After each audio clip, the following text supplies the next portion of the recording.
ঠাকুর, মা, স্বামীজির শ্রীচরণে ভক্তিপূর্ণ প্রণাম জানিয়ে আজকের নিবেদন শ্রী শ্রী মায়ের কথা।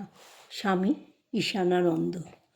1316 সালের জ্যৈষ্ঠ মাসে একদিন সকালে শুনিলাম, সেই দিন বৈকালে 4টার সময় শ্রী শ্রী মা পূজনীয় শরৎ মহারাজ, যোগেন মা, গোলাপ মা প্রভৃতির সহিত কলকাতার পথে কোয়ালপাড়া পৌঁছিবেন এবং আমাদের শিক্ষক শ্রীযুক্ত কেদারনাথ দত্তের বাটির ঠাকুরঘরখানিতে শ্রী শ্রী মায়ের ও আমাদের স্কুলে আর সকলের বিশ্রামের ব্যবস্থা হইয়াছে। কিন্তু সন্ধ্যা হইয়া গেলেও তাহারা আসিয়া পৌঁছিলেন না। পরে সংবাদ আসিল, তাহাদের গাড়ি নদীর নিকট দকে পড়িয়াছে। তৎক্ষণাৎ ভক্তদের কয়েকজন সেই দিকে অগ্রসর হইলেন।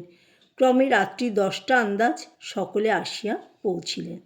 মা গাড়ি হইতে নামিয়া বেশ ঘোমটা দিয়া একটু পা টানিতে টানিতে কেদারবাবুর মায়ের সহিত তাহাদের ঠাকুর ঘরে গেলেন। তিনি ঠাকুরকে প্রণাম করিয়া আসন গ্রহণ করিলে সমবেত স্ত্রী ও পুরুষ ভক্তগণ তাহাকে প্রণাম করিলেন। আমিও করিলাম। কেদারবাবুর মা কানে একটু কম শুনিতেন বলিয়া মা আমার দ্বারাই পুরুষ ভক্তগণের সহিত কথাবার্তা কহিয়াছিলেন। এদিকে বেশি রাত্রি হইতেছে বলিয়া পূজনীয় শরৎ মহারাজ সংবাদ পাঠাইলে মা শশব্যস্তে থালা হইতে একটি সন্দেশের কিছু ভাঙিয়া গ্রহণ করিলেন ও একটু জল খাইয়া রওনা হইবার জন্য গাত্রোত্থান করিলেন। সকলের সঙ্গে আমিও তাড়াতাড়ি ভিড়ের মধ্যে তাহাকে প্রণাম করিয়া বাবা যাহা প্রণামী দিতে দিয়াছিলেন তাহা তাহার হাতে দিলাম। মা সস্নেহে চিবুকে হাত দিয়া চুমু খাইয়া বলিলেন, বাবা, যা কিছু দিতে হয় সব পায়ে দিতে হয়। তিনি ধীরে ধীরে গাড়িতে উঠিলেন। সেই সামান্য কয়েকটি কথার ভিতর দিয়া তাহার যে স্নেহের আস্বাদ পাইয়াছিলাম, তাহার তুলনায় পিতামাতার ভালোবাসাও সেই বয়সে তুচ্ছ বোধ হইয়াছিল। একবার জগদ্ধাত্রী পূজার সময় মা কলিকাতা হইতে জয়রামবাটি আসিবার পথে সকালে কোয়ালপাড়া আশ্রমে পৌঁছিলেন। অপরাহ্নে রওনা হইবার সময় আশ্রমের উৎসাহী কর্মীগণকে বলিলেন, এখানে এখন তোমরাই আপনারজন, দেশে এখন তোমাদেরই ভরসায়। এখানে দেখছি ঠাকুর তাহলে বসেছেন। একে একে সকলকে আশীর্বাদ করিয়া বলিলেন, মধ্যে মধ্যে জয়রামবাটি যেও, বিশেষ করে জগদ্ধাত্রী পুজোর সময় তোমাদের সব যেতে হবে। জগদ্ধাত্রী পূজার দিন আমরা 3জন আমাদের ক্ষেতের কতকগুলি শাকসবজি লইয়া জয়রামবাটি গেলাম।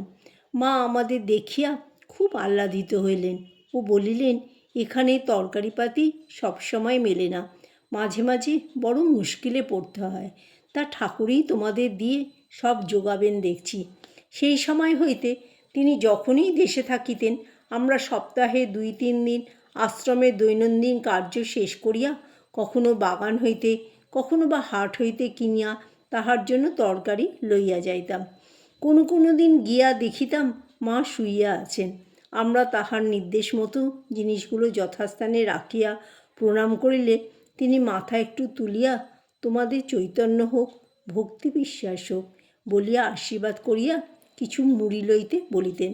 আমরাও উহা লইয়া খাইতে খাইতে কোনো কোনো দিন রাত্রি 12টায় আশ্রমে ফিরিতাম।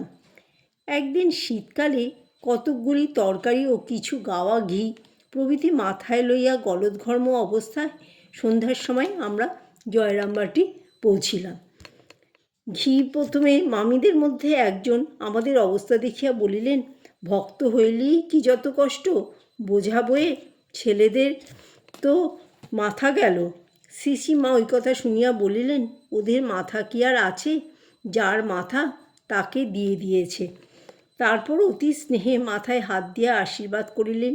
পরে আশ্রমে আমাদের বলিয়া পাঠাইয়াছিলেন, একসঙ্গে অত জিনিস না পাঠিয়ে অল্প অল্প পাঠিও, নইলে শুকিয়ে নষ্ট হয়ে যায়।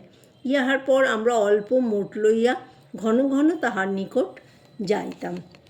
জগদ্ধাত্রী পূজার পর মা কলিকাতা যাইবেন। কোয়ালপাড়া আশ্রমে তখন খুব স্বদেশী চর্চা হয় এবং ধ্যান, জপ, পূজা পাঠ প্রভৃতি অপেক্ষা তাঁত, চরকা প্রভৃতির উপরেই সকলের বেশি ঝোঁক। মা চলিয়া যাইবেন শুনিয়া কেদারবাবু জয়রামবাটিতে তাহাকে দর্শন করিতে গেলেন। মা তাহাকে বলিলেন, দেখো বাবা, তোমরা যখন ঠাকুরের জন্য ঘর ও আমাদের পথের বিশ্রামের স্থান একটু করেছ, তখন এবার যাবার সময় ওখানে ঠাকুরকে বসিয়ে দিয়ে যাব। সব আয়োজন করে রেখো। পূজা, অন্নভোগ, আরতি সব নিয়মিত করবে। শুধু স্বদেশী করে কি হবে? আমাদের যা কিছু সবার মূল ঠাকুর, তিনিই আদর্শ। যা কিছু করো না কেন তাকে ধরে থাকলে কোনো বেচাল হবে না।